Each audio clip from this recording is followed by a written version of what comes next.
Hello નમસ્કાર વિદ્યાર્થી મિત્રો, નમસ્કાર. તો વિદ્યાર્થી મિત્રો, બધા વિદ્યાર્થી મિત્રોની ચેનલમાં હાર્દિક સ્વાગત છે. તો વિદ્યાર્થી મિત્રો, આજે આપણે ધોરણ 10માં વિષય ગણિતમાં ચેપ્ટર નંબર 2 બહુપદી જોવા જઈ રહ્યા છે. તો વિદ્યાર્થી મિત્રો, દાખલા નંબર 1 થી 5 છે તે આપણી ચેનલની પ્લેલિસ્ટમાં તમને મળી જશે. તો પહેલી વાર આવ્યા હોય તો ચેનલને સબસ્ક્રાઇબ કરી દેજો, બેલ નોટિફિકેશન હિટ કરી દેજો, જેથી આવનારી યુઝફુલ વિડીયો તમને ઝડપથી મળી શકે. જો વિદ્યાર્થી મિત્રો, આપણે આજે દ્વિઘાત બહુપદીના શૂન્ય અને શૂન્યનો ગુણાકાર શોધવાના છે. તો વિદ્યાર્થી મિત્રો, આપણે હવે ફટાફટ દાખલા તરફ જશું. દાખલા નંબર 6 છે તે આજે જોશું. એ 3x નો વર્ગ -x અને -4 છે. તો આપણે આ સૂત્ર લખતા હતા, યાદ હોય તો તમને, ax નો વર્ગ વત્તા bx વત્તા c, બરાબર. આવી રીતનું આપણે લખતા હતા. તો અહીંયા જો દાખલા નંબર 6 માં છે 3x નો વર્ગ -x -4 છે, બરાબર. તો સૌથી પહેલા આપણે લખી કાઢીએ કે 3x નો વર્ગ -x -4. તો વિદ્યાર્થી મિત્રો, અહીંયા તમે જોશો કે ax નો વર્ગ, અહીંયા bx વત્તા c છે, બરાબર. તો હવે તમે અહીંયા જોશો 3 અને આપણે શેનો કરવાનો છે, 4 નો ગુણાકાર. તો 3 ગુણ્યા 4 કરીએ તો કેટલો જવાબ આવે, 12 આવે, બરાબર. આપણે 12 ના અવયવ પાડવાના છે અને જવાબ શું લાવવાનો છે, x લાવવાનો છે. x એટલે કે 1 લાવવાનો છે. કેટલો લાવવાનો છે, 1 લાવવાનો છે. તો આપણે 12 ના અવયવ પાડીએ તો 12 એકા 12 થઈ જશે,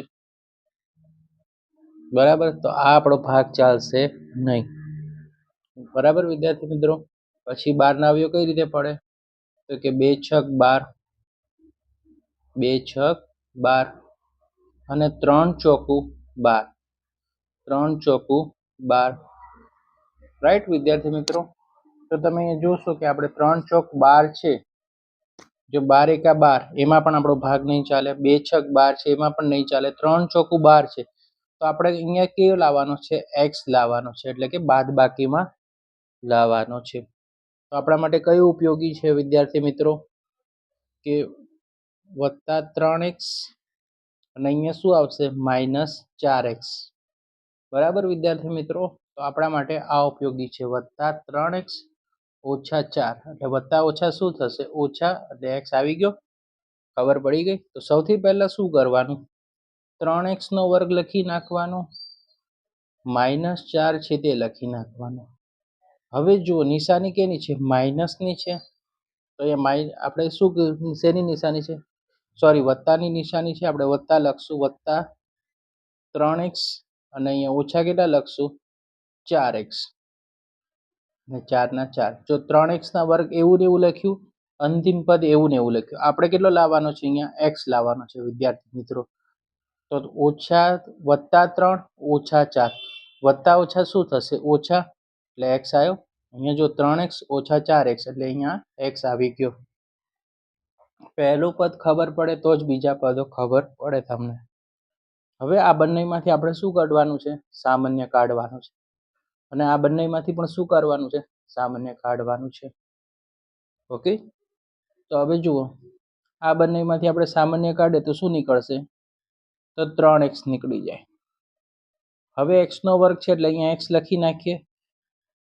હવે આ કેટલા છે, 3 છે, તો 3 એકા 3. શું કર્યું, 3x નો વર્ગ, 3x નો માઇનસ આપણે સામાન્ય કાઢ્યું, x નો વર્ગ છે એટલે x લખવું પડે. અહીંયા કેટલા છે, વત્તાનું ચિહ્ન, 3 એકા 3, બરાબર. એટલે આવી રીતે થયું. હવે આ બંનેમાં આપણે શું સામાન્ય કાઢીએ, 4x છે ને -4 છે, અહીંયા 4 સામાન્ય કાઢીએ તો વધ્યું શું, x વત્તા 1. હવે આ બંને કૌંસમાં સરખે સરખા પદ હોય, આપણે પહેલા લખીશું, તો x વત્તા 1 લખ્યું. બીજા કૌંસમાં શું વધ્યું, તો કે 3x ઓછા 4 લખી નાખો વિદ્યાર્થી મિત્રો. હવે તમને ખબર જ છે, હવે શું કરશું આપણે, કૌંસ છૂટા કરવાના. તો x વત્તા 1 બરાબર 0 અથવા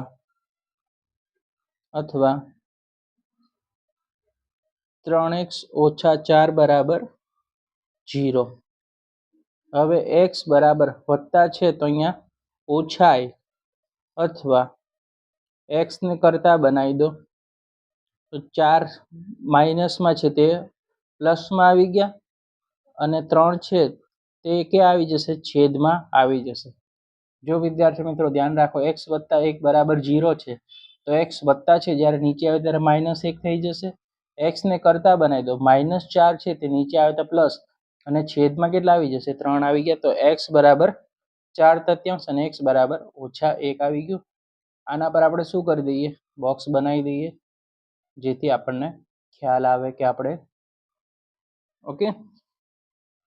ચલો હવે આને આલ્ફા અને આને બીટા. Okay okay. શૂન્યનો સરવાળો, શૂન્યનો સરવાળો વિદ્યાર્થી મિત્રો આલ્ફા વત્તા બીટા. આલ્ફા એટલે 1 આવશે. કેવો આવશે? -1 છે. બીટાની કિંમત કેટલી છે? 4/3 છે, તો 4/3 લખી કાઢો. ઓકે. હવે તમે જોશો કે અહીંયા કેટલા છે? હવે આનો 3 એકા 3 બરાબર. અહીંયા કેટલા આવશે? તો સૌથી પહેલા સામાન્ય કાઢી લો. અહીંયા છેદમાં કેટલા છે? 3 જ છે, તો 3 રહેશે. હવે અહીંયા જુઓ કે અહીંયા 1 વત્તા 4, તો અહીંયા કેટલા લખી નાખશું આપણે? અહીંયા જુઓ કે -1 છે, અહીંયા +4 છે, તો અહીંયા કેટલા લખવાના આપણે? 1 લખી નાખશું. કેટલા લખશું અહીંયા? 1 લખશું. ઓકે. 1/3 થઈ ગયું. ઓકે. હવે જુઓ અહીંયા વત્તા છે, તો અહીંયા આપણું સૂત્ર આપણે લગાવશું અહીંયા કે શૂન્યનો સરવાળો બરાબર b ના છેદમાં a. b ની કિંમત કેટલી છે આપણી? તો કે અહીંયા છે x. x એટલે કે -1.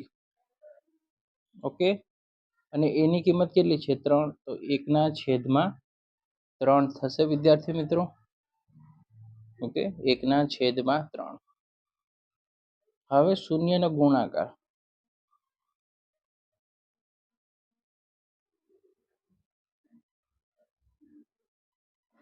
Alpha into beta. આલ્ફામાં કેટલી કિંમત છે? -1. અને બીટાની કિંમત કેટલી છે? 4/3. તો વિદ્યાર્થી મિત્રો અહીંયા તમે જોઈ શકો છો 4 એકા કેટલા થશે? 4 થઈ જશે. અને કેવા 4 થશે? -4 અને છેદમાં 3. તો અહીંયા આપણે લખશું આપણે c ના છેદમાં a. c ના છેદમાં a. તો c ની કિંમત આપણે કેટલી છે રકમમાં? -4 અને એની કિંમત કેટલી છે? 3. તો c ના છેદમાં a બરાબર -4/3. તો વિદ્યાર્થી મિત્રો વિડીયો પસંદ આવે વિડીયોને લાઈક કરી દેજો, ચેનલને સબસ્ક્રાઈબ કરી દેજો અને બેલ નોટિફિકેશન હિટ કરી દેજો, જેથી આવનારી યુઝફુલ વિડીયો તમને ઝડપથી મળી શકે.